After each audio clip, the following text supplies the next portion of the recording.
Today's gathering is both timely and significant as Nigeria and the global community commemorate International Women's Day under the theme Rights, Justice, Action for All Women and Girls.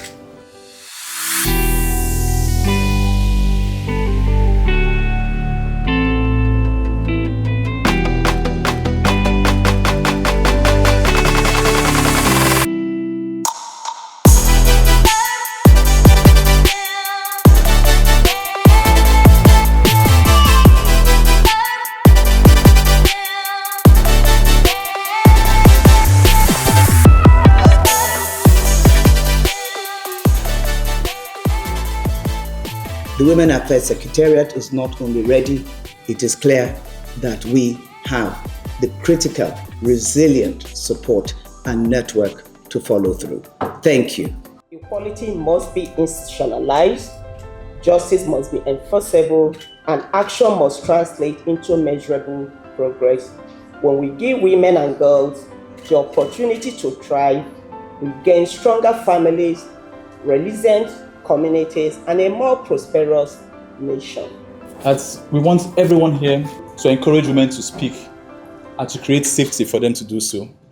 We want everyone here to dismantle barriers, where they are physical, cultural, or institutional. And as we're all here, we all work towards the fact that justice should not cost what it costs right now. So thank you everyone, and this is the story for. For many survivors, justice remains a distant idea wrapped in bureaucracy, politics, and silence. There have been no arrest, no investigation that we know of, and no compensation, said Rebecca Enejo. The anthology brings to light the social cost of seeking justice.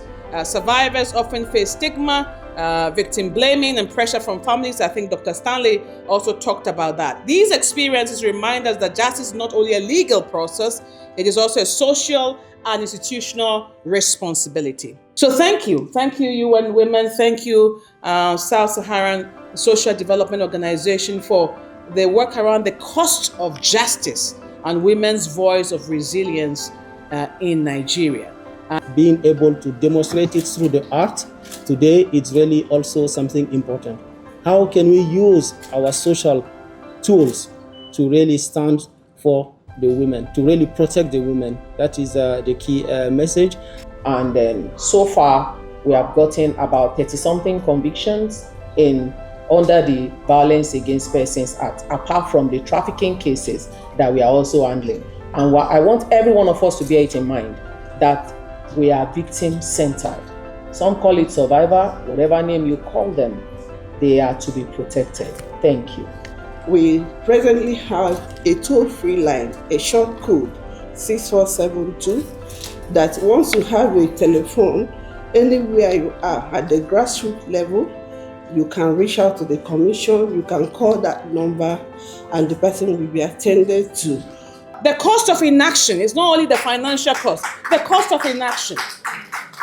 And that is a very powerful one, because what are the trade-offs for communities? What are the trade-offs for societies? What are the trade-offs from a developmental point of view? Because we do nothing about some of these things. Inaction actually means a lot. It could mean that there's complacency about the issue. And when it comes to gender-based violence, no community, no person should be inactive. Silence could actually mean consent.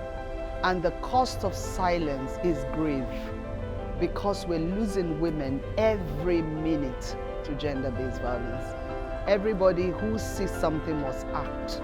Not to act is to continue to enable perpetrators. Today we launched the Cost of Justice Anthology, 15 written works with accompanying works of art, depicting GBV stories in Nigeria. The stories we covered can be grouped under three key themes. One was the cost of justice, what women face when they seek justice for themselves.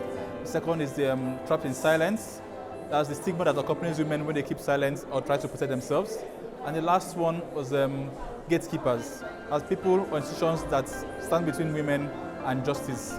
So we hope that this book shall be a tool for advocacy against GBV within Nigeria and would spur others within this sector, along with those in government, to seek to reduce the cost of Justice for women seeking support for GBV in Nigeria. Thank you very much.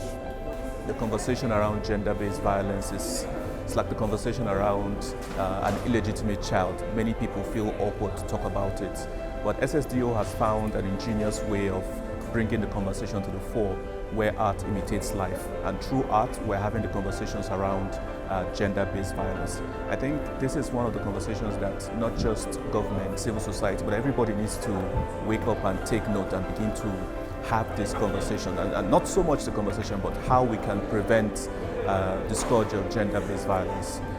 This was one event that certainly did that, and I'm happy to be here.